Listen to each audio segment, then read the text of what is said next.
Welcome to Woo English, where you can learn English through engaging stories using clear and simple sentences. In this story about Cleopatra, we aim to educate and inspire without glorifying the character. If you enjoy this story, please leave a comment and press the like button to support us. Happy learning! Chapter 1. The Early Life of Cleopatra. The Nile River flowed gently through the heart of Egypt, its waters shimmering under the golden sun. On its banks stood the grand city of Alexandria, a place of wonder and knowledge. In this city, in the year 69 BC, a girl was born who would become one of the most famous women in history. Her name was Cleopatra. From a young age, Cleopatra was different from other children. While her friends played in the palace gardens, she preferred to sit quietly, reading scrolls and studying maps. Her father, Ptolemy IV, was the pharaoh of Egypt. He loved Cleopatra dearly and recognized her intelligence and curiosity.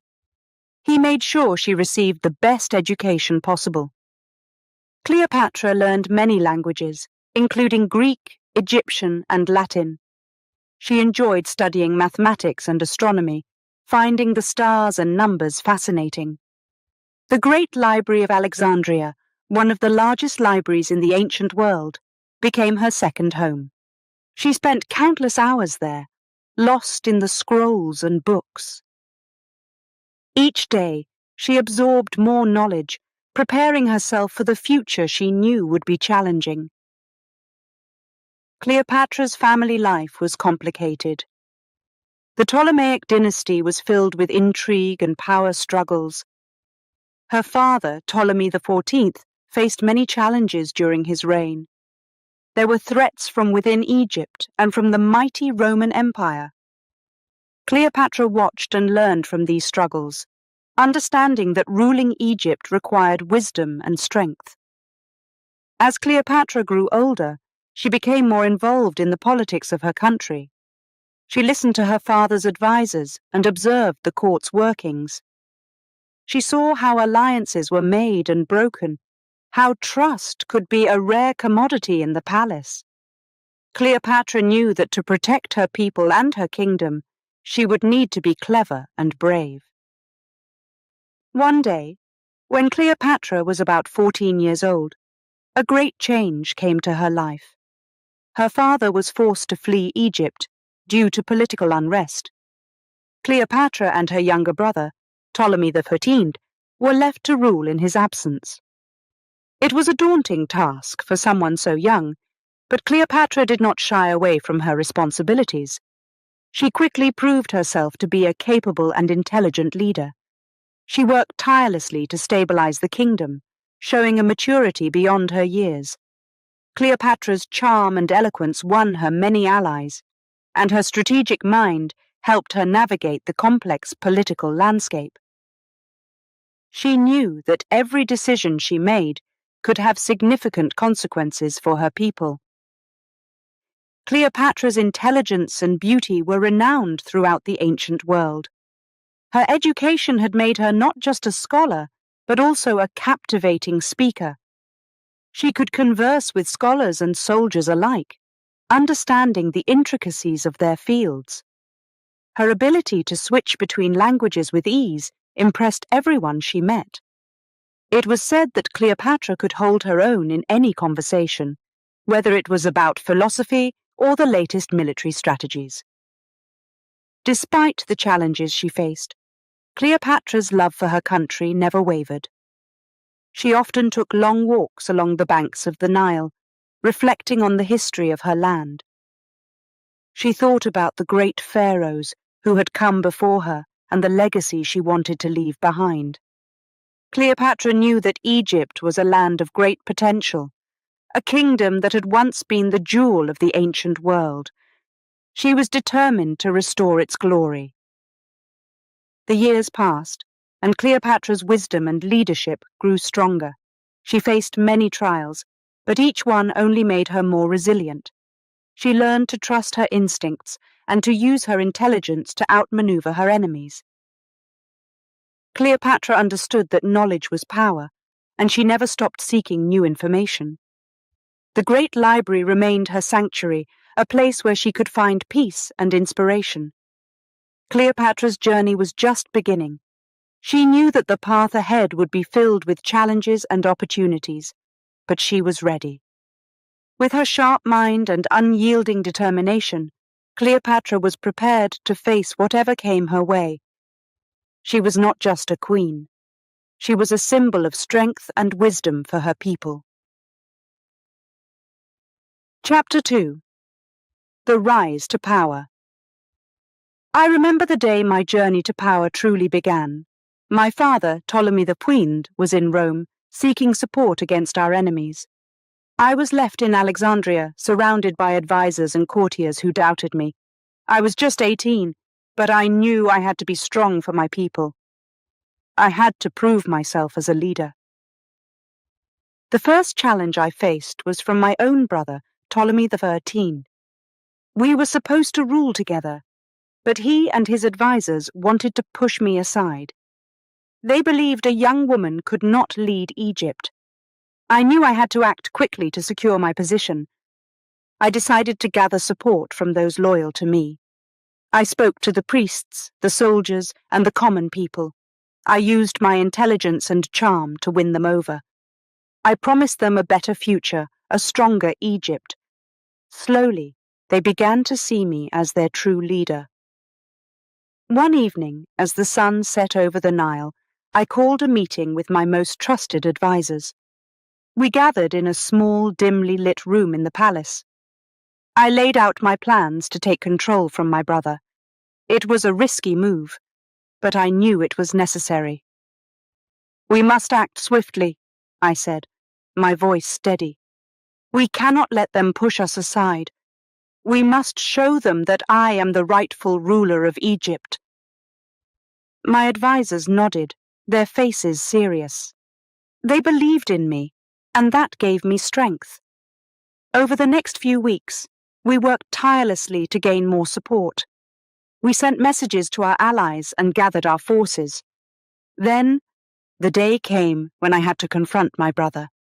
It was early morning, and the palace was quiet. I walked into the throne room, my heart pounding. Ptolemy XIII sat on the throne, surrounded by his advisors. He looked surprised to see me. "Sister, what are you doing here?" he asked, his voice cold. "I am here to take my place as the rightful ruler of Egypt," I replied, standing tall. His advisors began to protest, but I raised my hand to silence them. "I have the support of the people," I said firmly. "They believe in me, and they know I can lead them to a better future." My brother's face twisted with anger. "You are just a girl," he spat. "You cannot rule Egypt." I took a deep breath, calming my nerves. "I am more than capable," I said, "and I will prove it to you." With that, my loyal soldiers entered the throne room, their swords drawn. The advisors stepped back, fear in their eyes. Ptolemy XIII had no choice but to surrender. I had won the first battle. With my brother out of the way, I began to focus on the challenges facing Egypt. The country was in turmoil, with threats from within and from the Roman Empire. I knew I had to act quickly to stabilize the kingdom. I spent long hours in the great library, studying the history of Egypt and the strategies of past rulers. I spoke to scholars and advisors, gathering as much knowledge as I could. I knew that to be a great leader, I needed to be well informed. One of the biggest challenges I faced was gaining the support of Rome. The Romans were powerful, and their influence in Egypt was growing. I knew I needed their backing to secure my position. I decided to send a message to Julius Caesar, the most powerful man in Rome. I offered him an alliance, promising him wealth and support in exchange for his help. It was a bold move, but I knew it was necessary. Caesar agreed to meet with me. He arrived in Alexandria with his army, and I prepared to greet him. I knew this meeting could determine the future of my reign. The night before our meeting, I devised a plan to make a strong impression. I had myself rolled up in a carpet and delivered to Caesar's chambers. When the carpet was unrolled, I stood before him, my eyes meeting his. "Queen Cleopatra," he said, a smile playing on his lips. "You are full of surprises." "I am here to seek your support," I said, my voice steady. "Together we can bring stability to Egypt and strengthen our alliance." Caesar was impressed by my boldness and intelligence. He agreed to support me, and our alliance was sealed. With Rome's backing, I was able to secure my position as the Queen of Egypt. Over the next few years, I worked tirelessly to rebuild Egypt. I strengthened our economy, improved our infrastructure, and promoted education. I wanted to create a prosperous and powerful kingdom. There were many challenges along the way. I faced opposition from within and threats from outside. But I never wavered. I knew that I had a duty to my people, and I was determined to fulfill it. One of the most difficult times was when my father passed away.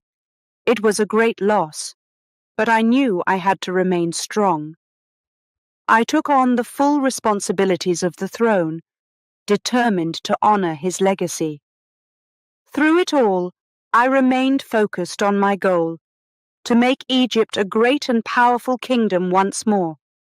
I knew it would not be easy, but I was ready to face any challenge that came my way. My journey to power was filled with trials and tribulations, but it made me stronger. I learned to trust my instincts and to rely on my intelligence and courage. I knew that as long as I remained true to myself, I could overcome any obstacle. As I stood on the balcony of the palace, looking out over the Nile, I felt a sense of pride. I had come a long way, but my journey was far from over. I knew that there were still many challenges ahead, but I was ready to face them. I was Cleopatra, the Queen of Egypt, and I would lead my people to greatness. Chapter 3. Cleopatra meets Julius Caesar. The city of Alexandria was tense with anticipation. Julius Caesar, the most powerful man in Rome, had arrived with his army. I knew this was my chance to secure Egypt's future, but I had to make a strong impression. I had to meet Caesar face to face, but how could I do that when my enemies surrounded him? I came up with a bold plan.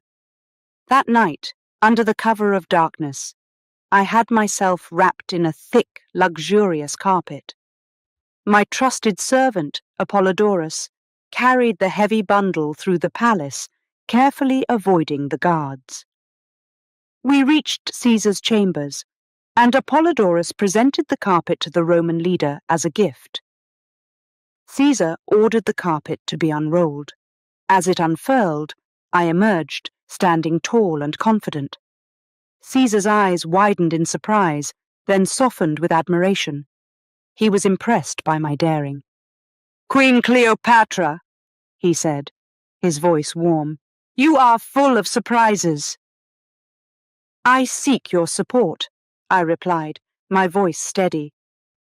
"Together, we can bring stability to Egypt and strengthen our alliance." Caesar smiled, clearly amused and intrigued. "You have courage and intelligence. Let us discuss how we can help each other." That night we talked for hours. I explained the political situation in Egypt and the threats I faced from my brother, Ptolemy XIII. Caesar listened intently, his eyes never leaving mine. He saw my determination and my vision for a strong, united Egypt. We formed a bond that night, one based on mutual respect and shared goals. Caesar agreed to support my claim to the throne. In return, I promised to aid him in his own ambitions. The next day, Caesar called for a meeting with Ptolemy XIII. My brother arrived with his advisors, unaware of the alliance I had formed with Caesar. He was shocked to see me standing beside the Roman general. "Brother," I began, "it is time to end this conflict. Egypt needs strong leadership, and with Caesar's support, we can achieve peace and prosperity." Ptolemy XIII's face twisted with anger. "You have betrayed us by bringing a Roman into our affairs," he spat. "Egypt needs Rome's support," I replied calmly. "Together, we can secure our kingdom's future." Caesar stepped forward, his presence commanding the room. "Ptolemy, it is in your best interest to cooperate. Cleopatra and I have agreed to work together for the good of Egypt." Seeing no other option, my brother reluctantly agreed. We signed a treaty, and for a moment, peace returned to Egypt. With Caesar's support, I began to rebuild my kingdom. We worked closely together, strengthening Egypt's economy and military. Caesar admired my intelligence and strategic mind, and I valued his experience and power. Over time, our alliance grew stronger. Caesar became more than just a political partner. He became my confidant and friend. We shared our dreams and fears, our hopes for the future. But our relationship also stirred jealousy and tension within the palace. Many of my advisors and courtiers did not trust the Romans. They feared that Caesar would use his influence to take control of Egypt. I assured them that our alliance was based on mutual respect and shared goals. Despite the challenges, I remained focused on my vision for a prosperous Egypt. I traveled across the kingdom, meeting with leaders and gaining their support. I listened to the people's concerns and worked to address them. I wanted to show them that I was a queen who cared about their well-being. One evening, Caesar and I took a walk along the banks of the Nile. The air was cool, and the stars shone brightly in the night sky. We talked about the future and the challenges we still faced. "Cleopatra," Caesar said, "you have a rare gift. You can inspire people and make them believe in a better future. That is what makes you a true leader." I smiled, touched by his words. "And you, Caesar, have given me the strength and support I needed to achieve my dreams. Together, we can accomplish great things." As we stood by the river, I felt a sense of hope and determination. I knew that with Caesar by my side, I could overcome any obstacle. I was ready to face whatever challenges lay ahead and to lead Egypt into a new era of prosperity. Our alliance withstood many trials. There were battles to fight and enemies to outmaneuver, but through it all, Caesar and I remained steadfast in our commitment to each other and to our shared vision for Egypt. The bond between us grew stronger each day, built on trust, respect, and a shared determination to create a better future for our people. Our story was just beginning, and I knew that together we would shape the destiny of Egypt and leave a lasting legacy. Chapter 4. The romance begins. After our first meeting, the bond between Caesar and me grew stronger each day. Our alliance was not just political but also personal. We spent hours talking about our dreams, our fears, and our plans for the future. I admired his strength and intelligence, and he was captivated by my charm and determination. Caesar and I began to spend more time together. We walked through the gardens of the palace, discussing strategies and plans for Egypt. We dined together, enjoying the exotic foods and wines of our land. Our conversations were deep and meaningful, and I felt a connection with him that I had never felt before. Our relationship soon turned into something more. One evening, as we stood on the balcony of the palace, looking out over the Nile, Caesar took my hand. His touch was gentle but firm. and I felt a warmth spread through me. "Cleopatra," he said softly, "you are unlike anyone I have ever met. Your strength, your intelligence, your beauty, they all inspire me." I looked into his eyes and saw sincerity and passion. "Caesar," I replied, "you have given me hope and support. With you, I feel I can achieve anything." That night, our relationship changed forever. We became lovers, bound by a deep affection and mutual respect. Our love was powerful and intense, and it influenced every aspect of our lives. As our romance blossomed, so did our political alliance. With Caesar by my side, I felt invincible. We worked together to strengthen Egypt and improve the lives of our people. Caesar's support gave me the confidence to implement bold reforms and make difficult decisions. But our relationship also had its challenges. Many in the Roman Senate did not approve of our union. They saw me as a foreign queen who had bewitched their leader. Rumors and whispers spread, but Caesar stood by me, defending our relationship and our alliance. In Egypt, our romance was celebrated. The people saw Caesar as a hero who had come to support their queen. Together, we became a symbol of hope and strength. Our love story inspired songs and poems, and the people began to believe in a brighter future. One of our greatest achievements was the reformation of the Egyptian economy. With Caesar's help, I introduced new trade routes and improved our agricultural practices. We built granaries to store surplus grain, ensuring that our people would never go hungry. The wealth of Egypt grew, and our kingdom became more prosperous. We also focused on education and culture. We invited scholars and artists to Alexandria, creating a vibrant intellectual community. The great library became a center of learning, attracting thinkers from all over the world. Our efforts to promote knowledge and culture earned us respect and admiration. As our political influence grew, so did the love between Caesar and me. We shared many joyous moments, but we also faced our share of hardships. The pressures of ruling a kingdom and dealing with political enemies took their toll, but our love gave us strength.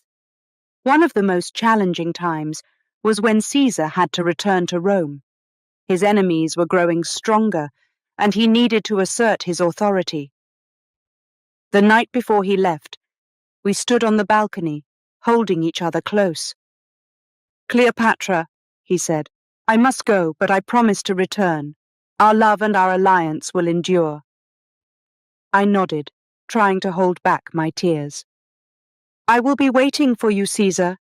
Our love is strong, and it will survive any distance." As Caesar left for Rome, I focused on ruling Egypt. I continued to implement the reforms we had planned, ensuring that our kingdom remained strong and prosperous. I knew that Caesar's support was vital, but I also knew that I had to be a capable ruler in his absence. The months passed, and our love endured the distance. We exchanged letters, sharing our thoughts and dreams. Each letter from Caesar filled me with hope and determination. I knew that we were connected by more than just politics. We were bound by a deep and unbreakable love. One day, a messenger arrived from Rome with a letter from Caesar. My heart raced as I opened it, eager to read his words. He wrote about his challenges in Rome, the battles he had fought, and his longing to return to me. His words were filled with love and devotion, and I felt a renewed sense of strength. With Caesar's encouragement, I continued to lead Egypt with confidence. I worked tirelessly to improve the lives of my people, knowing that each step forward was a testament to our love and partnership. Our bond gave me the courage to face any challenge and the determination to build a better future for our kingdom. Finally, the day came when Caesar returned to Egypt. The people of Alexandria gathered to welcome him, their cheers filling the air.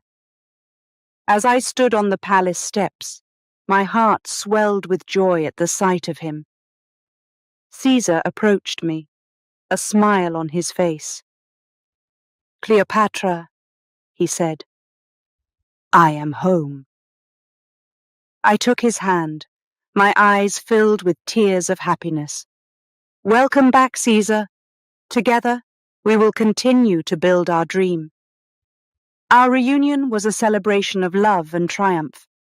Together, we had overcome many obstacles, and our bond was stronger than ever. As we stood on the balcony, looking out over the Nile, I knew that our love and our alliance would shape the future of Egypt and Rome. Our romance was not just a personal journey, it was a powerful force that influenced the politics and destiny of our kingdoms. With Caesar by my side, I felt ready to face any challenge and to lead Egypt into a new era of prosperity and greatness. Our love was a beacon of hope, a testament to the strength and resilience of our spirits. Chapter 5. Life in Rome. Rome was unlike any place I had ever seen. It was vast, bustling with people and full of life. When Caesar invited me to join him there, I knew it was an opportunity to strengthen our alliance and learn more about the Roman Empire. I arrived in Rome with a mix of excitement and apprehension. The first thing that struck me was the grandeur of the city. The buildings were enormous, made of stone and marble. The streets were crowded with merchants, soldiers, and citizens going about their daily lives. The air was filled with the sounds of conversation, laughter, and the clatter of horses' hooves on the cobblestones. Caesar welcomed me with open arms, introducing me to his friends and allies. He took me to see the great monuments of Rome, the Forum, the Colosseum, and the Pantheon. Each structure was more impressive than the last, showcasing the power and wealth of the Roman Empire. Living in Rome was a new experience for me. The customs and traditions were different from those in Egypt. Romans dressed in togas and spoke Latin. They celebrated festivals and held grand feasts with an abundance of food and wine. I realized that to gain their respect, I needed to adapt to their ways. I began to learn Latin, practicing with Caesar and his advisors. I also observed the Roman women, noting their manners and behavior. They were strong and influential, playing important roles in society. I admired their confidence and grace, and I sought to blend my Egyptian heritage with Roman customs. One of the first challenges I faced was earning the trust of the Roman Senate. Many senators were wary of me, seeing me as a foreign queen who had bewitched their leader. They whispered behind my back, questioning my motives and loyalty. I knew I had to prove myself. Caesar supported me, vouching for my character and intelligence. He arranged for me to speak before the Senate, to present my vision for a strong alliance between Rome and Egypt. I prepared carefully, choosing my words with care and speaking with conviction. The day of my speech arrived, and I stood before the Senate, my heart pounding. I spoke about the shared history of our civilizations, the potential for mutual benefit, and the importance of unity. I emphasized that our alliance could bring prosperity and peace to both our lands. As I spoke, I saw the expressions of the senators change. Some nodded in agreement, while others remained skeptical. When I finished, there was a moment of silence before the hall erupted in applause. I had won their respect, at least for the moment. Life in Rome also brought new friendships. I met influential women like Fulvia and Octavia, who were impressed by my intelligence and determination. They invited me to their homes, where we discussed politics, culture, and the challenges of leadership. These friendships helped me feel more at home in this foreign land. Despite the initial challenges, I began to enjoy my time in Rome. I explored the city, visited the markets, and attended the grand feasts. I admired the Roman art and architecture, finding inspiration in their creativity and innovation. I also introduced some of my own Egyptian customs, sharing our traditions and cuisine with my new friends. One of the most memorable events was a grand banquet hosted by Caesar. The hall was decorated with flowers and filled with the aroma of delicious food. Musicians played soothing melodies and dancers entertained the guests. It was a night of celebration and joy. At the banquet, Caesar and I sat together, surrounded by Roman nobles and foreign dignitaries. We discussed politics and strategy, but we also shared stories and laughter. I felt a sense of belonging, knowing that I was part of something greater than myself. However, not everyone was pleased with my presence in Rome. There were still those who saw me as a threat, a foreign queen who had too much influence over their leader. I had to remain vigilant, always aware of the undercurrents of tension and rivalry. One evening, as I walked through the gardens of Caesar's villa, I reflected on my journey. I had come to Rome as an outsider, but I was slowly becoming part of its fabric. I was learning to navigate its complexities and to find my place within its power structure. I also thought about my people in Egypt. I missed my homeland, the warmth of the sun, and the gentle flow of the Nile. But I knew that my time in Rome was crucial for our future. The alliance with Caesar was essential for Egypt's stability and prosperity. As the months passed, I continued to build bridges between our cultures. I hosted gatherings where Egyptians and Romans could share ideas and learn from each other. I encouraged trade and cooperation, fostering a spirit of mutual respect and understanding. My relationship with Caesar grew deeper. We were partners in every sense, united by our shared goals and dreams. We supported each other through challenges and celebrated our successes together. Our love was a source of strength, giving us the courage to face the uncertainties of the future. Life in Rome taught me many lessons. I learned the importance of adaptability, the power of diplomacy, and the value of alliances. I also discovered my own resilience and ability to lead in unfamiliar circumstances. As I stood on the balcony of Caesar's villa, looking out over the city, I felt a sense of accomplishment. I had come to Rome as a foreign queen, but I had earned the respect and admiration of its people. I had strengthened the bond between our lands, paving the way for a brighter future. I knew that there were still challenges ahead, but I was ready to face them. With Caesar by my side and the support of my new friends, I felt confident in our ability to overcome any obstacle.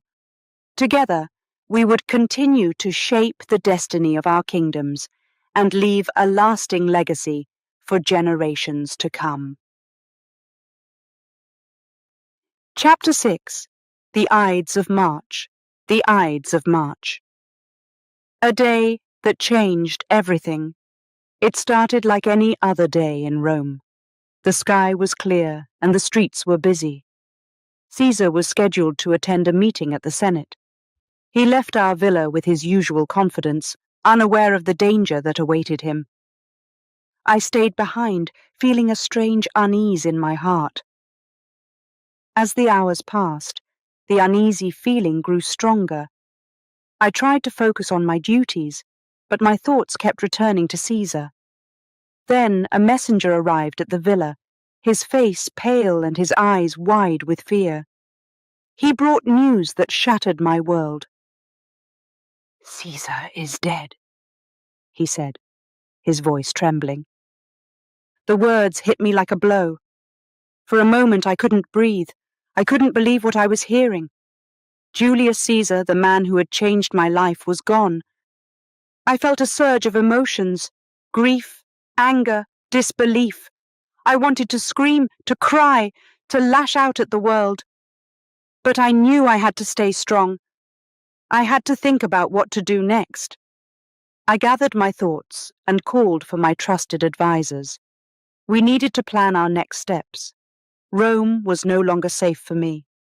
With Caesar gone, I had lost my protector and ally. I knew that there would be those who would seek to harm me. "We must return to Egypt," I said, my voice steady despite the turmoil inside me. "We cannot stay here." My advisors agreed. We made preparations to leave as quickly as possible. I knew that leaving Rome meant leaving behind the life I had built with Caesar, but I had no choice. My duty was to my people and to my kingdom. The journey back to Egypt was long and filled with sorrow. As I sailed down the Nile, I reflected on the times I had spent with Caesar, his laughter, his wisdom, his strength. He had been more than just a political ally.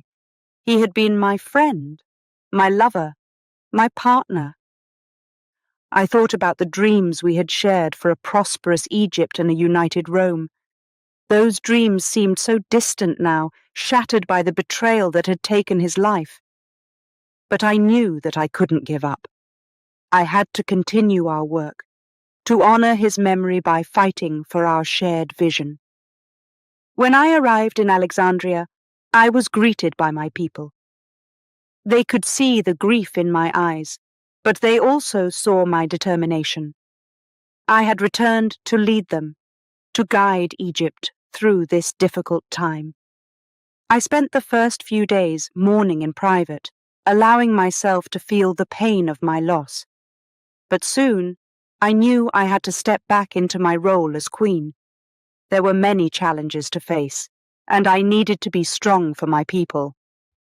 One of the first tasks was to ensure the stability of our kingdom. With Caesar gone, there was a power vacuum in Rome that could have repercussions for Egypt. I needed to secure our borders and strengthen our alliances. I reached out to our neighboring kingdoms, reaffirming our friendships and forging new bonds. I also focused on the internal affairs of Egypt. I met with my advisors, discussing ways to improve our economy and strengthen our military. I wanted to ensure that we were prepared for any threats that might come our way. Throughout this time, I kept Caesar's memory close to my heart. His teachings, his vision, his love, they all guided me as I made decisions for my kingdom. I wanted to make him proud, to show the world that his legacy lived on through my actions. One evening, as I walked through the palace gardens, I looked up at the stars. They were the same stars that had shone over Rome, over the Nile, over all the places where Caesar and I had shared our dreams. I felt a sense of peace, knowing that he was still with me in spirit. I also thought about the future. I knew that there were still many challenges ahead, but I felt ready to face them. I had learned so much from Caesar, and I was determined to use that knowledge to build a better Egypt. In the months that followed, I worked tirelessly to strengthen our kingdom.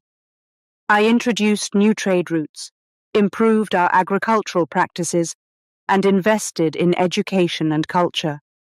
I wanted to create a prosperous and thriving Egypt, one that would honor Caesar's memory and fulfill our shared dreams. There were times when I felt overwhelmed by the weight of my responsibilities. But I always remembered Caesar's words, his encouragement, his belief in me. Those memories gave me the strength to keep going, to keep fighting for our vision.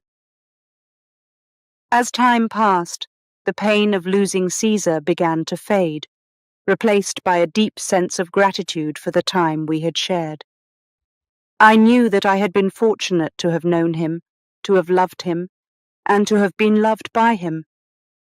The Ides of March had taken Caesar from me, But it had also given me a renewed sense of purpose. I was more determined than ever to lead Egypt into a new era of prosperity and greatness. I knew that the road ahead would not be easy, but I was ready to face whatever challenges came my way. With each passing day, I felt more confident in my role as queen. I knew that I was not alone. I had the support of my people and the memory of Caesar to guide me. Together, we would build a brighter future for Egypt, one that would honor the legacy of the man who had changed my life forever. Chapter 7. Rebuilding Egypt. Rebuilding Egypt after Caesar's death was the greatest challenge of my life. I knew that I had to be strong, not just for myself, but for my people. The loss of Caesar had left a void, but it also gave me a renewed sense of purpose.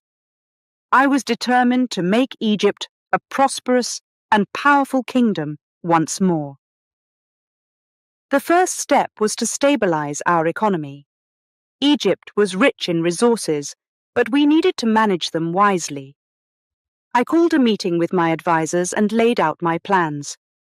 We discussed ways to improve our agriculture, increase trade, and ensure that our people had enough to eat. One of the key strategies was to build new granaries to store surplus grain. This would protect us from famine during bad harvests and allow us to trade with other nations. I also encouraged farmers to adopt new techniques to increase their yields. We introduced better irrigation systems and shared knowledge about crop rotation. Trade was another vital aspect of our economy. I knew that Egypt's location made it a natural hub for commerce between Africa, Asia, and Europe. I sent envoys to neighboring kingdoms, forging new trade agreements and strengthening old ones. We exported our grain, papyrus, and linen, bringing wealth back to our land. To support this increased trade, I invested in our infrastructure. We built new roads and improved our ports, making it easier for merchants to travel and trade. These projects also created jobs for our people, giving them a sense of purpose and pride. But economic strength was not enough. I wanted Egypt to be a center of culture and learning. I turned my attention to the Great Library of Alexandria. This magnificent institution had been neglected, and I was determined to restore it to its former glory. I invited scholars from all over the world to come and share their knowledge. The library became a beacon of learning once more. Scholars studied mathematics, astronomy, literature, and philosophy. They wrote books and taught students, spreading knowledge throughout the kingdom. I was proud to see Egypt regain its reputation as a center of culture and intellect. Art and architecture were also important to me. I wanted our cities to reflect the beauty and grandeur of our civilization. We commissioned new buildings, temples, and statues, blending Greek and Egyptian styles. These projects showcased our wealth and artistic talent, impressing visitors from other lands.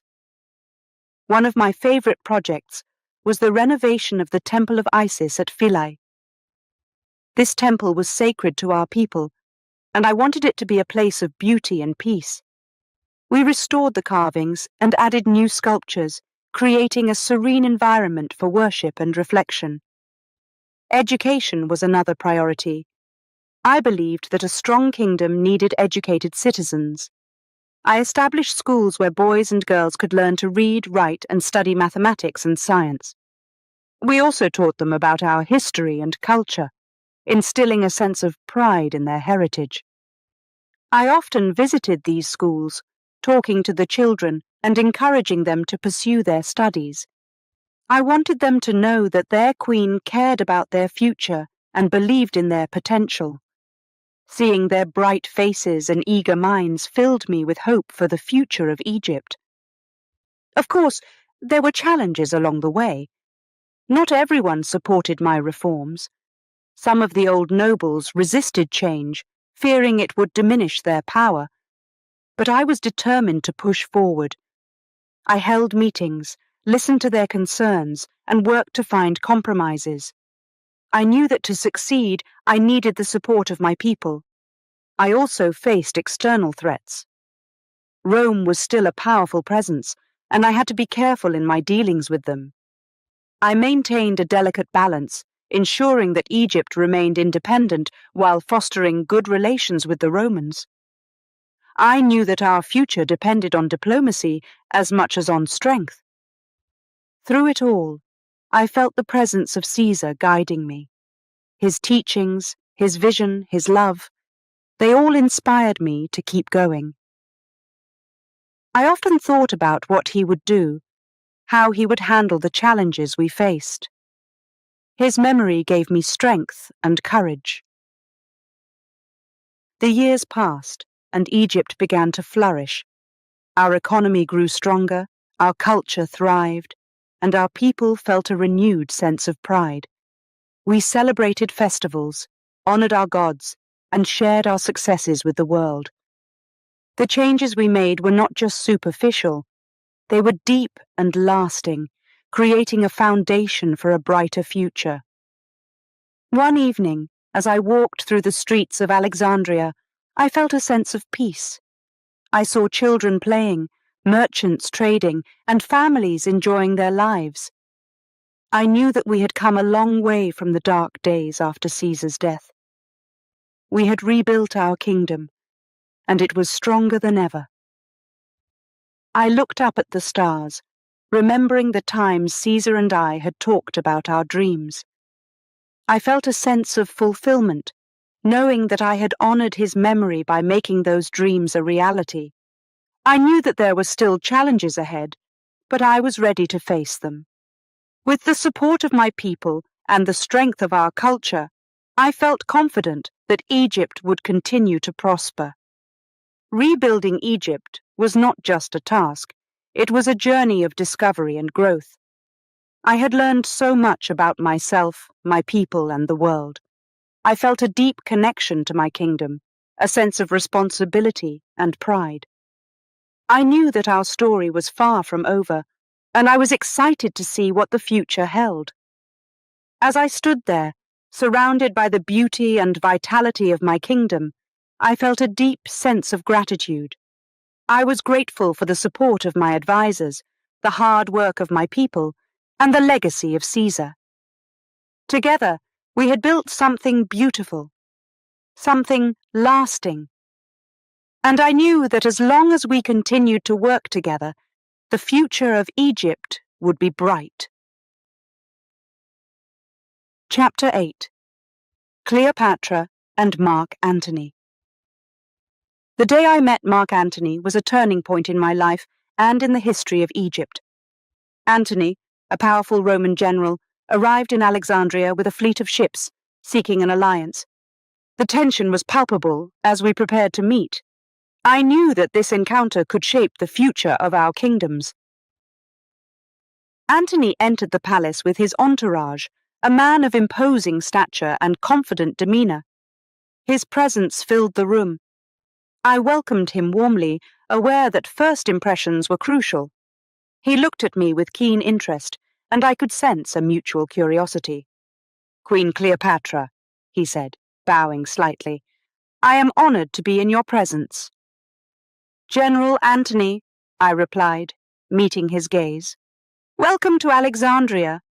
I hope we can find common ground and work together for the benefit of our people." We sat and talked, surrounded by my advisors and his officers. Antony spoke of Rome's power and the potential for a strong alliance with Egypt. I listened carefully, weighing his words and considering my response. I knew that an alliance with Antony could strengthen my position, but I also knew that I had to be cautious. After the formal discussions, we moved to a more relaxed setting. A grand feast was prepared, showcasing the best of Egyptian cuisine. Antony was impressed by the splendor of the palace and the richness of our culture. As the evening progressed, we found ourselves talking more personally, sharing stories of our lives and our dreams. I could see that Antony was a man of ambition and passion, much like Caesar. But there was also a warmth and humour in him that I found captivating. He spoke of his battles, his victories, and his challenges with a mixture of pride and humility. I felt a connection forming between us, a bond that went beyond politics. Over the next few days, Antony and I spent more time together. We toured Alexandria, visiting the great library, the temples, and the bustling markets. Antony was fascinated by our history and culture, and he admired the progress we had made since Caesar's time. I could see that he respected me as a leader, and that respect was mutual. Our relationship soon blossomed into a romance. Antony's strength and confidence complemented my own, and together we felt unstoppable. We shared a deep affection and a mutual desire to create a powerful alliance that would benefit both our lands. Our love was passionate and intense, but it was also strategic. We both knew that our union could bring stability and prosperity to our kingdoms. Antony decided to stay in Alexandria longer than planned. He was drawn to the city and to me, and I welcomed his presence. We spent our days discussing plans for the future and our nights sharing moments of tenderness and laughter.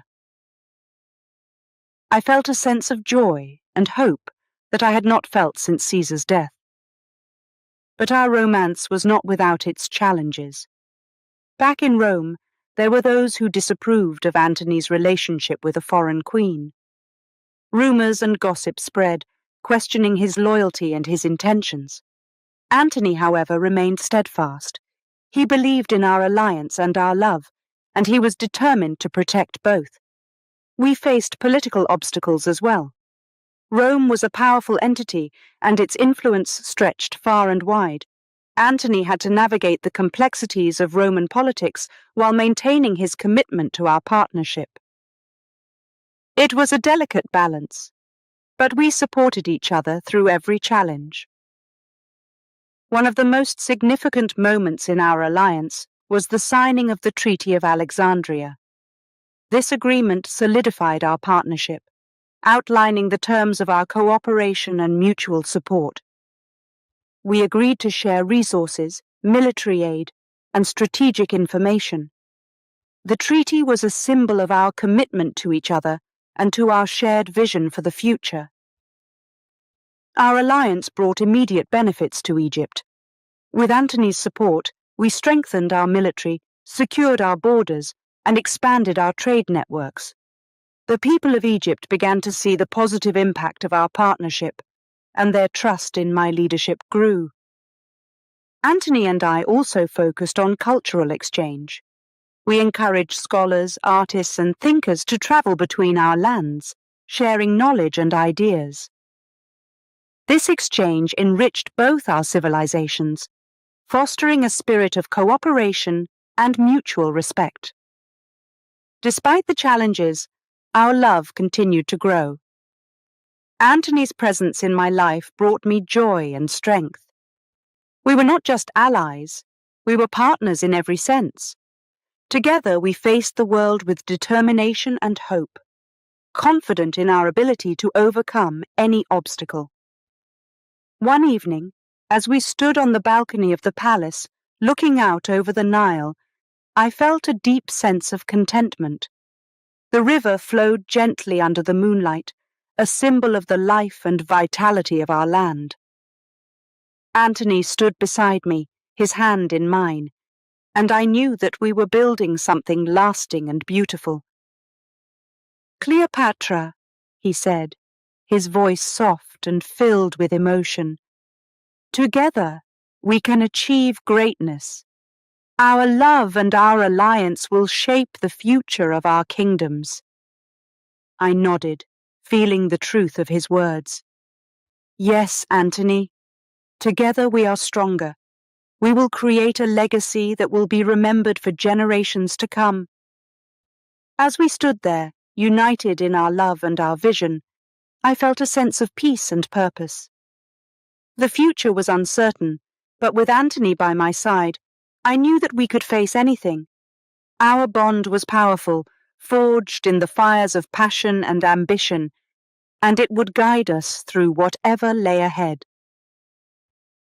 The encounter between Cleopatra and Mark Antony had indeed led to a powerful alliance and a romance that would shape the destiny of Egypt and Rome.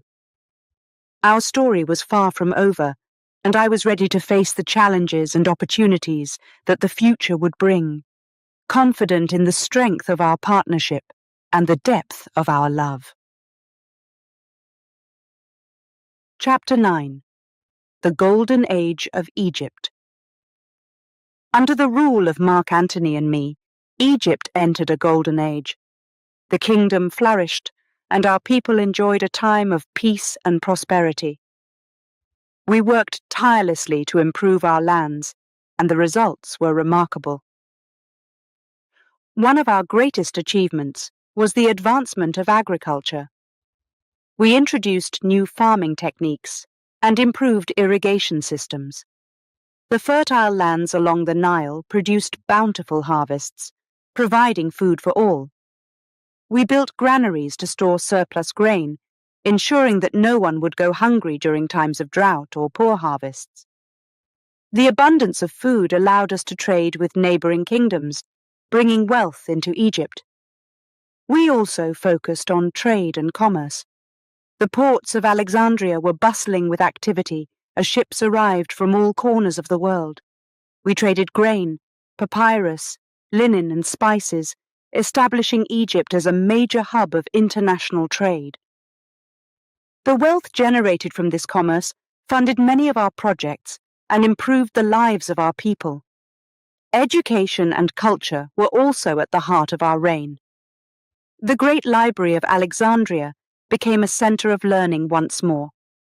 Scholars from Greece, Rome, and beyond came to study and share their knowledge. We encouraged the translation of important works into Greek and Egyptian, making knowledge accessible to more people. The library's collection grew, and it became a beacon of enlightenment in the ancient world. Art and architecture thrived during this golden age. We commissioned the construction of magnificent buildings and temples, blending Greek and Egyptian styles. The Temple of Isis at Philae was one of our proudest projects. Its beautiful carvings and statues attracted visitors from far and wide. The streets of Alexandria were adorned with statues and fountains, showcasing the artistic talent of our people.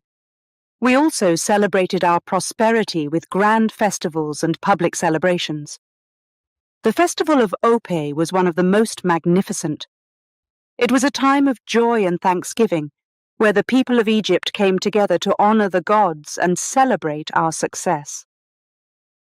The streets were filled with music, dancing, and feasting. It was a time of unity and happiness. Antony and I took part in these celebrations, sharing in the joy of our people. We rode through the streets in golden chariots, waving to the cheering crowds.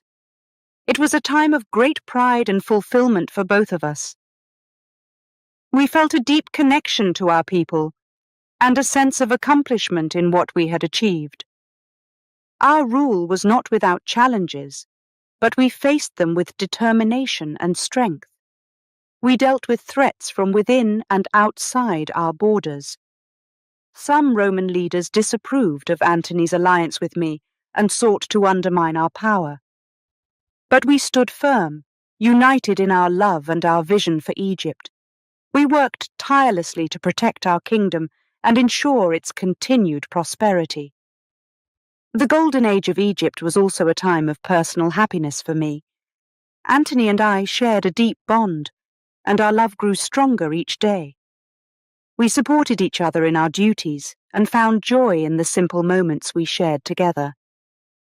Our partnership was a source of strength and inspiration for both of us. One of the most memorable events of this golden age was the opening of the new theatre in Alexandria. It was a grand structure designed to showcase the best of Greek and Egyptian drama. The opening night was a magnificent affair, attended by scholars, artists, and dignitaries from across the kingdom. The performance was a tribute to the rich cultural heritage of our lands, blending the traditions of both Greece and Egypt. As we watched the play, I felt a deep sense of pride in what we had accomplished. We also invested in the health and well-being of our people.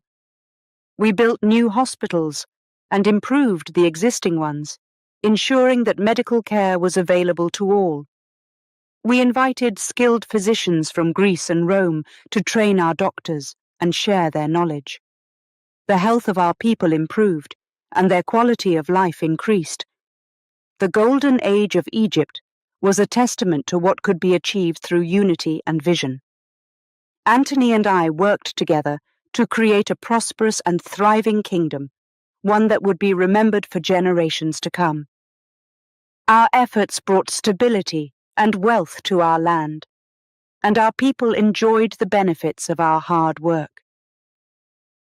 As I looked out over the bustling streets of Alexandria, I felt a deep sense of satisfaction.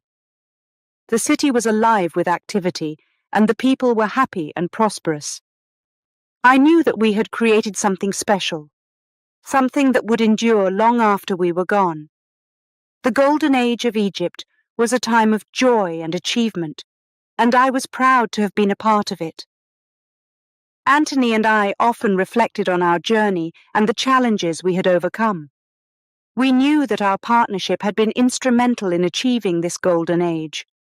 Our love and mutual respect had guided us through difficult times and inspired us to strive for greatness. We were not just rulers. We were partners in every sense, united in our vision for a better future for Egypt. As the sun set over the Nile, casting a golden glow over the city, I felt a deep sense of peace. The golden age of Egypt was a time of prosperity and happiness, and I knew that our legacy would live on. We had built a kingdom that was strong, vibrant, and full of life. And as long as the Nile continued to flow, so too would the spirit of Egypt. Chapter 10. Conflict with Rome. The tension between Rome and us began to grow. Antony and I had enjoyed a period of prosperity, but the political climate was changing. In Rome, Octavian, Caesar's adopted son, was becoming more powerful. He saw our alliance as a threat and sought to undermine us. The conflict began with words. Octavian spread rumors about Antony and me, questioning our loyalty to Rome. He accused us of trying to build an empire that would rival Rome's power. Antony was furious, but we both knew we had to be careful. We couldn't afford to make rash decisions that would jeopardize our kingdom. One evening, as we sat in the palace discussing our options, Antony spoke with determination. "Cleopatra, we must prepare for the worst. Octavian will not stop until he has destroyed us. We need to strengthen our defenses and gather our allies." I nodded, agreeing with his assessment. "We have many friends, Antony. We will call on them for support. Egypt is strong, and we will not be defeated easily." We sent messengers to our allies, seeking their aid. We also began to fortify our borders and strengthen our army. Antony took charge of the military preparations, while I focused on securing political support. We knew that a conflict with Rome would be challenging, but we were determined to protect our kingdom. As the months passed, the tension escalated. Octavian continued his campaign against us, and his accusations grew more aggressive. He claimed that Antony had abandoned Rome and become a puppet of Egypt. He used these lies to rally support in the Senate, preparing for a confrontation. The breaking point came when Octavian declared war on us. He convinced the Senate that we were a threat to Rome's security, and they gave him their backing. Antony and I knew that the time for preparation was over. We had to act. Our first major battle took place at sea, near the coast of Greece. Antony led our fleet, confident in his naval strategy. I stayed behind in Alexandria, praying for his success. The Battle of Actium was fierce, with both sides fighting bravely. But Octavian's forces were better equipped and more numerous. Despite Antony's best efforts, we suffered a devastating defeat. News of the loss reached me quickly. My heart sank as I realized the gravity of our situation. Antony returned to Alexandria, his face grim. "We must regroup," he said, his voice filled with determination. "This is not the end. We will fight back." But the defeat at Actium had weakened our position. Many of our allies began to waver, fearing Rome's power. We worked tirelessly to rebuild our forces and secure more support, but the situation was dire. The shadow of Rome loomed large, and Octavian was relentless. Despite the mounting pressure, Antony and I remained united. Our love and commitment to each other gave us strength. We spent long hours strategizing, planning our next moves. We knew that the coming battles would be crucial, and we prepared ourselves for the challenges ahead. As Octavian's forces advanced, we decided to make our stand in Alexandria. The city was our stronghold, and we believed that we could defend it against the Romans. We fortified the walls, trained our soldiers, and prepared for a siege. The people of Alexandria stood with us, ready to fight for their home. The siege began with Octavian's forces surrounding the city. They cut off our supply lines, hoping to starve us into submission. But we were determined to hold out. Antony led our soldiers with courage, inspiring them to stand firm. I worked to maintain morale, assuring the people that we would prevail. Days turned into weeks, and the siege dragged on. The strain on our resources was immense, but we refused to give up. Antony and I shared moments of hope and despair, our bond growing stronger with each passing day. We knew that our fate was intertwined, and we faced the challenges together. One night, as we stood on the palace balcony, looking out over the besieged city, Antony spoke softly. "Cleopatra, whatever happens, know that I have always loved you. We have fought for a noble cause, and I am proud of what we have achieved." Tears filled my eyes as I took his hand. "Antony, I feel the same. We have given everything for our people, and I would not change a single moment. We will face whatever comes together." As the siege continued, the situation grew more desperate. Food and supplies dwindled, and our soldiers were exhausted. But we held on, driven by our determination and love for our kingdom.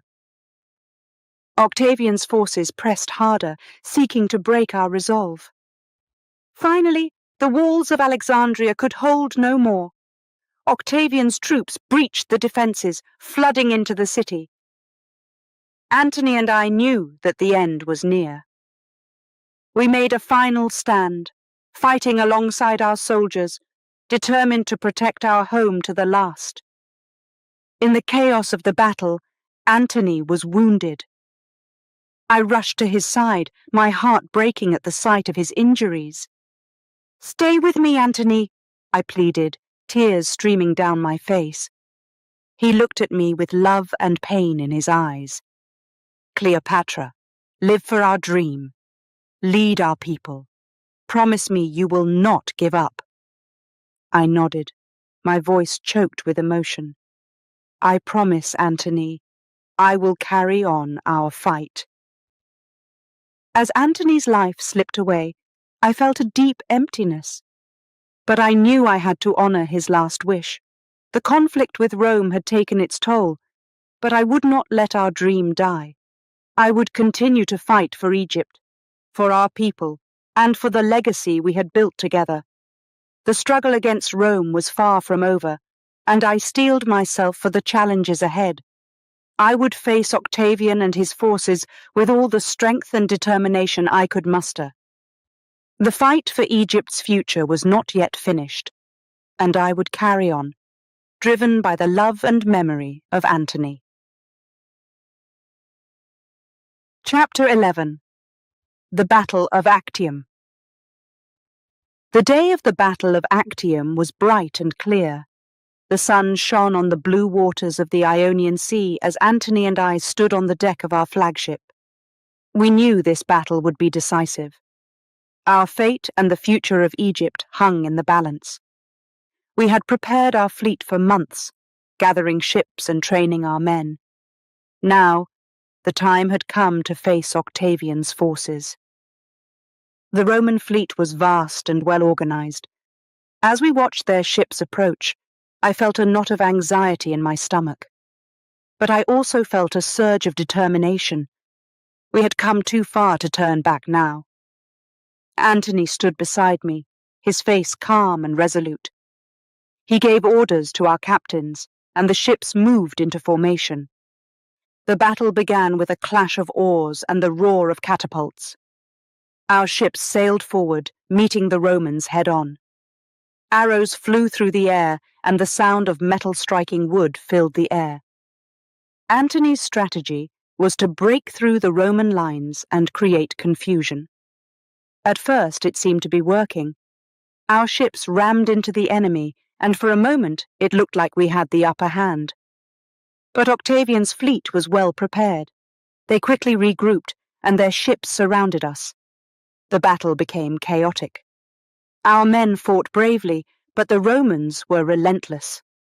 The sea turned red with blood, and the air was filled with the cries of the wounded and dying. I stayed on the flagship, watching the battle unfold. My heart pounded with fear and hope. I knew that if we lost, our dream of a prosperous Egypt would be shattered. Antony fought with all his might, directing our forces and rallying the men. His courage inspired me, and I felt a deep sense of pride in him. As the hours passed, the tide of the battle turned against us. The Roman fleet was too strong, and our ships began to falter. Antony and I exchanged a glance, understanding the gravity of our situation. We had to make a decision. Should we continue to fight and risk total destruction, or should we retreat and save what we could? Antony called for a retreat. It was a difficult decision, but we knew it was the only way to preserve our forces. We signaled our ships to pull back, and they slowly disengaged from the battle. The Romans pursued us, but we managed to hold them off long enough to escape. We sailed back to Egypt with heavy hearts. The defeat at Actium was a devastating blow. Our fleet was in ruins, and our hopes for a swift victory were dashed. But Antony and I refused to give up. We knew that the fight was not over. We still had our army and our people, and we would continue to resist Octavian's advances. In Alexandria, we regrouped and assessed the damage. Our losses were severe, but we still had some strength left. We began to rebuild, preparing for the next phase of the conflict. Antony and I spent long hours discussing our strategy, determined to protect our kingdom. The Battle of Actium had tested us in ways we had never imagined. It had shown us the strength and resilience of our people. Despite the defeat, we found solace in each other. Our bond grew stronger as we faced the challenges ahead. We knew that Octavian would not stop. He would continue to pursue us until he had complete control. But we were determined to stand our ground. We would fight for Egypt, for our people, and for the dream we had built together. As we prepared for the next battle, I felt a renewed sense of purpose. The defeat at Actium had not broken us. It had made us more determined to succeed. I looked at Antony, and I saw the same resolve in his eyes. We were ready to face whatever came next, confident in our love and our vision for the future. The Battle of Actium was a turning point, but it was not the end. It was a reminder of the challenges we faced and the strength we needed to overcome them. Antony and I would continue to fight, driven by our love for each other and our commitment to our people. The future was uncertain, but we were ready to face it together. In the days that followed, we worked tirelessly to rebuild our forces. We called on our allies, seeking their support. We trained our soldiers, preparing them for the battles ahead. The defeat at Actium had shown us the importance of unity and determination. One evening, as the sun set over Alexandria, Antony and I stood on the palace balcony. We watched the city below, bustling with life and activity. Despite the challenges, our people remained hopeful. They looked to us for guidance and strength, and we were determined not to let them down. "Cleopatra," Antony said, his voice filled with resolve. "We will overcome this. We have faced difficult times before, and we have always come through. Our love and our vision will see us through this as well." I nodded, feeling a deep sense of gratitude and love for him. "Yes, Antony, we will face whatever comes together. Egypt is strong, and we will protect it with all our might." As we stood there, united in our resolve, I felt a renewed sense of hope. The Battle of Actium had been a harsh lesson, but it had also strengthened our bond and our determination. We would continue to fight for our kingdom, for our people, and for the dream we had built together. The road ahead was long and filled with challenges, but we were ready to face them. With Antony by my side, I knew that we could overcome anything. Our love and our vision for Egypt would guide us through the darkest times and lead us to a brighter future. Chapter 12. The Aftermath of Actium. The aftermath of the Battle of Actium weighed heavily on us. Our defeat had shattered our hopes of a swift victory. Antony and I sailed back to Egypt, our hearts heavy with the burden of failure. The journey was long and filled with silence, each of us lost in our thoughts. Upon our return to Alexandria, we were greeted by our loyal supporters. They could see the despair in our eyes, but offered their unwavering support. We had no time to dwell on our defeat. We needed to plan our next steps. Our first priority was to assess the damage. We had lost many ships and soldiers at Actium. Our fleet was in ruins, and our resources were depleted. Antony and I spent hours with our advisors, discussing how to rebuild our forces. We knew that Octavian would not rest until he had defeated us completely. "Cleopatra," Antony said one evening as we sat in the palace, "we must strengthen our defenses. We need to prepare for the inevitable attack. Octavian will come for us, and we must be ready." I nodded, agreeing with him. "We also need to secure our alliances," I added. "We cannot face Rome alone. We must call on our friends and allies for support." We sent messengers to our allies, seeking their aid. Some responded with promises of help, while others were hesitant, fearing Rome's power. We understood their concerns, but remained determined to gather as much support as possible. In the meantime, we focused on fortifying Alexandria. We strengthened the city's walls, built new defenses, and trained our soldiers rigorously. Antony took charge of the military preparations, working tirelessly to ensure our forces were ready for the next battle. I too took an active role, meeting with the people and boosting their morale. They needed to see that their queen was strong and confident, even in the face of adversity. Despite the mounting pressure, Antony and I found solace in each other's company. Our bond grew stronger as we faced these challenges together. We shared moments of quiet reflection, drawing strength from our love and commitment to our cause.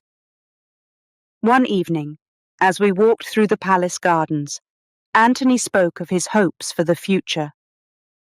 "Cleopatra," he said, "we have faced many trials, but I believe we can overcome this. Our love and our vision for Egypt will guide us through these dark times." I looked at him, feeling a deep sense of gratitude for his unwavering support. "Yes, Antony," I replied. "We will face whatever comes together. We must remain strong for our people and for each other." As the days turned into weeks, the reality of our situation became clearer. We received news that Octavian was gathering his forces, preparing to march on Egypt. The threat was imminent, and we had to act quickly. We held a council of war, bringing together our most trusted advisors and allies. Antony laid out his strategy, outlining our defenses and potential battle plans. We knew that the coming conflict would be brutal, but we were determined to protect our kingdom. "Our strength lies in our unity," Antony declared. "We must stand together and fight with all our might. We cannot allow Octavian to destroy what we have built." I added my voice to his. "We fight not just for ourselves, but for our people and our future. We must be brave and resolute. Egypt's destiny is in our hands." The council agreed, and preparations for the defense of Alexandria continued. We knew that the coming battle would be our greatest test, but we faced it with determination and hope. As the threat of war loomed, I also took steps to ensure the safety of our children. I arranged for them to be taken to a secure location, away from the conflict. It was a difficult decision, but I knew it was necessary. Their safety was paramount, and I could not risk their lives in the coming battle. The days leading up to the confrontation were filled with tension. Antony and I worked tirelessly, rallying our forces and finalizing our plans. We knew that our chances were slim, but we refused to give up. Our love for each other and our commitment to our people gave us the strength to face the challenges ahead. On the eve of the battle, Antony and I stood on the palace balcony, looking out over the city. The lights of Alexandria twinkled below us, a reminder of all we were fighting for. "Cleopatra," Antony said softly, taking my hand. "Whatever happens tomorrow, know that I have always loved you. We have given everything for our dream, and I am proud of what we have achieved." Tears filled my eyes as I looked at him. "And I love you, Antony. We will face whatever comes together. Our love and our dream for Egypt will live on, no matter the outcome." As we embraced, I felt a deep sense of peace. The future was uncertain, but I knew that we would face it with courage and determination. The aftermath of Actium had tested us, but it had also strengthened our bond and our resolve. The next day, the battle began. Antony led our forces with bravery and skill, while I worked to support him and maintain the city's defenses. The fighting was fierce, and the outcome was uncertain. But through it all, we remained united, driven by our love and our vision for Egypt. The consequences of Actium had brought us to the brink, but they had also shown us the strength of our spirit.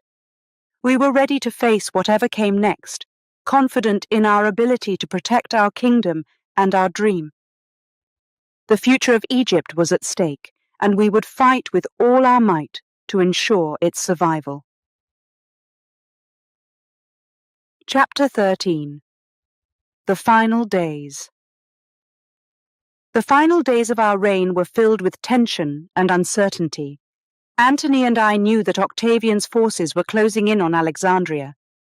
Our efforts to rebuild after the defeat at Actium had been valiant, but we were running out of time and resources. The sense of impending doom hung over us, but we refused to surrender our hope. We spent long hours in the war room, planning our last stand. Antony was determined to fight until the end. His loyalty and courage never wavered.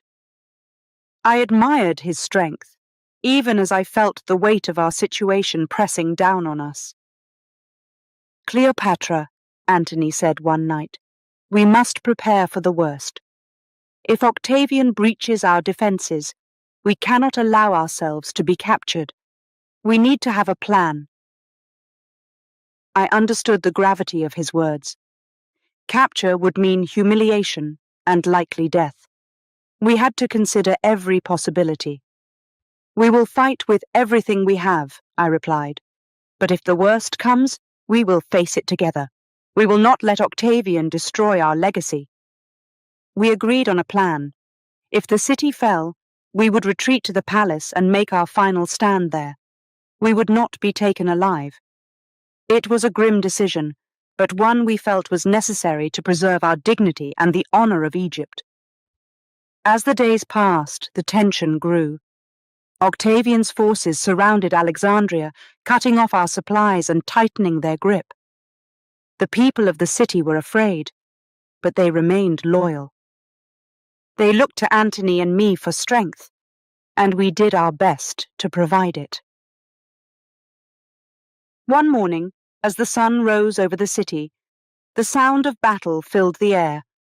Octavian's forces were attacking. Antony led our soldiers with unmatched bravery. I watched from the palace, my heart heavy with worry. The fighting was fierce, and the outcome uncertain. By evening, it was clear that we were losing. Our soldiers fought valiantly, but they were outnumbered and outmatched. Antony returned to the palace, his face lined with exhaustion and sorrow. "Cleopatra," he said quietly, "the city cannot hold much longer. We must prepare for the end." I nodded, my resolve hardening. "We will face it together, Antony. Whatever happens, we will not be separated." That night, as the city burned and the sounds of battle drew closer, Antony and I shared a quiet moment. We spoke of our love, our dreams, and the life we had built together. We found comfort in each other, knowing that we had given everything for our people and our kingdom. "Cleopatra," Antony said, his voice filled with emotion, "you have been my strength and my inspiration. I am proud of what we have accomplished. Our love has been a beacon in the darkness." Tears filled my eyes as I held his hand. "And you, Antony, have been my rock. We have faced every challenge together. I am grateful for every moment we have shared." As dawn approached, we knew the final battle was at hand. Antony went to lead our remaining forces, while I stayed in the palace, preparing for the worst. The sounds of fighting grew louder, and I knew that the end was near. Suddenly, a messenger arrived with devastating news. Antony had been wounded in battle. My heart ached as I rushed to his side. I found him lying on a stretcher, his face pale and his breathing labored. "Cleopatra," he whispered, his voice weak. "It is over. Octavian has won. But know that I love you, now and always." I held his hand, tears streaming down my face. "And I love you, Antony. We will face the end together, just as we have faced everything else." With a final, shuddering breath, Antony slipped away. The pain of losing him was almost unbearable, but I knew I had to stay strong. I had made a promise, and I intended to keep it. As Octavian's soldiers stormed the palace, I retreated to my private chamber. I sent a trusted servant to bring me a basket containing a deadly asp. It was a grim choice, but it was the only way to ensure that Octavian would not take me alive. I sat on my throne, the snake hidden in the basket beside me. The door burst open, and Octavian's soldiers entered, their faces hard and unforgiving. I met their gaze with calm defiance. One of the soldiers stepped forward, his hand outstretched to seize me. With a swift motion, I reached into the basket and let the asp bite me. The poison worked quickly, and I felt a cold numbness spread through my body. As I lay there, the world fading around me, I thought of Antony. Our love had been strong and true, a guiding light in the darkest times. I felt a sense of peace, knowing that we would be reunited in the afterlife. The final days of Cleopatra and Antony were marked by courage, love, and an unyielding determination to protect our legacy. Though our kingdom had fallen, our spirit remained unbroken. We had fought for our people, our dreams, and each other. And in the end, that was all that mattered. Chapter 14. Cleopatra's Legacy. As I reflect on my life and reign, I see the profound impact I had on Egypt and the world. My journey was filled with challenges, triumphs, and moments of deep sorrow. But through it all, I remained committed to my people and my kingdom. My legacy endures, woven into the fabric of history and culture. My rule brought significant changes to Egypt. I strengthened our economy by improving agriculture and expanding trade. The Nile's fertile banks produced bountiful harvests, feeding our people and generating wealth. Our ports became bustling centers of commerce, connecting Egypt to the wider world. These economic advancements laid the foundation for a prosperous and stable kingdom. I also focused on education and culture. The great library of Alexandria flourished under my patronage, becoming a beacon of learning and knowledge. Scholars from around the world came to study, share ideas, and contribute to our growing collection of texts. This exchange of knowledge enriched our society and advanced our understanding of science, literature, and philosophy. Art and architecture thrived during my reign. I commissioned the construction of beautiful temples, palaces, and monuments that showcase the talent and creativity of our people. These structures blended Greek and Egyptian styles, reflecting the diverse influences that shaped our civilization. They stood as symbols of our cultural richness and resilience. My efforts to promote education extended to all levels of society. I established schools where boys and girls could learn to read, write, and study mathematics and science. I believed that an educated populace was essential for a strong and prosperous kingdom. These educational reforms helped cultivate a generation of thinkers, leaders, and innovators. My legacy also includes my diplomatic achievements. I forged alliances with powerful leaders and negotiated treaties that ensured Egypt's security and stability. My relationship with Julius Caesar and later with Mark Antony were pivotal in protecting our kingdom from external threats. These alliances, though fraught with personal and political challenges, were crucial in maintaining Egypt's independence and sovereignty. My life and reign have been the subject of countless stories, plays, and films. I am remembered as a queen of great beauty, intelligence, and strength. My dramatic encounters with Caesar and Antony have captured the imagination of generations. These tales, while often romanticized, highlight the complexities of my life and the choices I made to protect my kingdom and my people. Beyond the political and cultural achievements, my legacy is also deeply personal. I am remembered as a mother who loved her children fiercely and sought to secure their future. My efforts to educate them and prepare them for leadership were driven by my desire to ensure the continuation of our dynasty. My children, Alexander Helios, Cleopatra Selene, and Ptolemy Philadelphus, were my hope for the future. My influence extended beyond the borders of Egypt. My reign left a lasting impact on the Roman Empire and the Mediterranean world. The alliances I forged and the policies I implemented shaped the political landscape of the time. My interactions with powerful Roman leaders influenced the course of history, and my story continues to be studied and admired. Even in death, my legacy endured. After Octavian's victory, He sought to erase my influence, but he could not erase the mark I had made on history. My life became a symbol of defiance and strength, a testament to the enduring spirit of a queen who loved her kingdom and her people. As I look back on my reign, I see a tapestry of achievements, challenges, and moments of profound beauty. My legacy is not just the buildings I commissioned or the policies I enacted. It is the spirit of resilience and determination that I instilled in my people. It is the love and devotion I showed to my children, and my commitment to their future. It is the knowledge and culture that flourished under my patronage, enriching our society and the world. My story continues to inspire and captivate.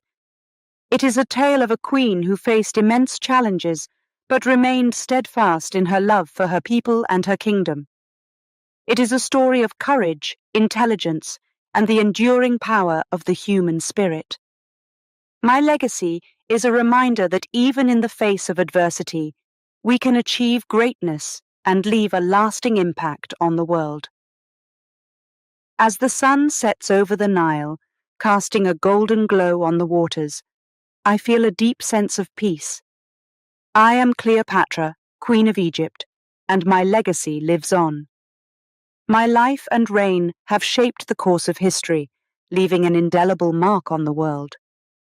I am proud of all that I accomplished, and I am confident that my story will continue to inspire future generations. In the quiet moments of reflection, I find solace in knowing that my legacy is secure. The temples and monuments, the libraries and schools, the stories and legends, all these are testaments to my enduring influence. My reign was a chapter in the grand story of Egypt, a story that will continue to unfold long after I am gone. As I take my place among the great rulers of history, I am reminded that our legacy is not just what we build, but the lives we touch and the love we share. My life was filled with passion, ambition, and a deep love for my kingdom. That love will endure, echoing through the ages as a beacon of hope and inspiration. Cleopatra's legacy is one of strength, wisdom, and unwavering dedication. It is a legacy that transcends time, reminding us all of the power of a determined heart and a visionary spirit. My story is far from over. It lives on in the hearts and minds of those who continue to dream and strive for a better world. Chapter 15. Remembering Cleopatra. As I reflect on my life and reign, I see how my legacy has endured through the centuries. My story, filled with drama, passion, and power, has captured the imagination of countless generations. Though my time has passed, I live on in the hearts and minds of people around the world. After my death, the story of Cleopatra became legend. Writers, poets, and historians wrote about my life, each adding their own interpretations and embellishments. They were fascinated by my intelligence, beauty, and determination. They told tales of my romances with Julius Caesar and Mark Antony, of my political cunning, and of my tragic end. In modern times, my story has been told in many different ways. Plays, movies, and books have brought my life to new audiences. Shakespeare's play Antony and Cleopatra is one of the most famous, depicting my relationship with Antony and our struggle against Rome. His words have immortalized me as a symbol of love and power. Movies have also played a significant role in shaping my legacy. Many actresses have portrayed me on the big screen, each bringing their own interpretation to my character. These films have reached millions of people, keeping my story alive and introducing it to new generations. Through these portrayals, I have become a cultural icon, a figure of fascination and intrigue. In education, my life is studied as part of ancient history. Students learn about my reign, my achievements, and my relationships with the powerful men of Rome. They study the political and cultural impact of my rule. Understanding how I shaped the course of history My life serves as a lesson in leadership, resilience, and the complexities of power. I am often portrayed as a figure of great beauty and intelligence, a woman who used her charm and wit to navigate a world dominated by men. But I am also seen as a tragic figure, a queen who fought bravely for her kingdom, but ultimately faced defeat. My story is a blend of triumph and tragedy, reflecting the complexities of my life. In literature, I am depicted in various lights. Some writers focus on my political acumen and strategic mind, highlighting my efforts to strengthen Egypt and secure its future. Others emphasize my personal relationships, exploring the love and passion that defined my life. These diverse portrayals ensure that my legacy remains rich and multifaceted. In popular culture, my image is iconic. My distinctive look, with elaborate headdresses and dramatic makeup, is instantly recognizable. Fashion designers and artists draw inspiration from my style, creating works that pay homage to my enduring allure. My name and image are used to evoke a sense of exoticism and grandeur, a testament to my lasting impact on the world. My story also resonates with those who seek inspiration from strong female leaders. I am seen as a trailblazer, a woman who defied the norms of her time to lead her people and assert her power. My legacy inspires women to pursue their ambitions and to lead with confidence and grace. In the realm of scholarship, historians continue to study my life, seeking to uncover the truth behind the legend. They examine ancient texts, artifacts, and archaeological findings to piece together a more accurate picture of my reign.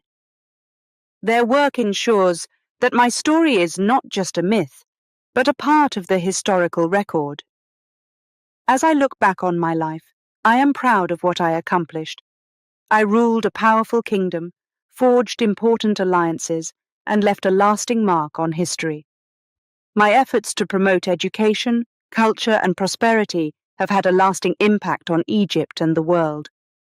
My legacy is one of resilience, intelligence, and unwavering dedication to my people. Even in death, I am remembered not just for my beauty or my relationships, but for my strength and vision. I faced immense challenges and made difficult decisions, always with the goal of protecting my kingdom and my people. My life was filled with passion and purpose, and I am proud of the legacy I have left behind. As the years pass, my story will continue to be told and retold. Each generation will find new meanings and lessons in my life. They will see me as a symbol of what it means to be a leader, a lover, and a fighter. My legacy will endure, a testament to the power of a determined heart and a visionary mind.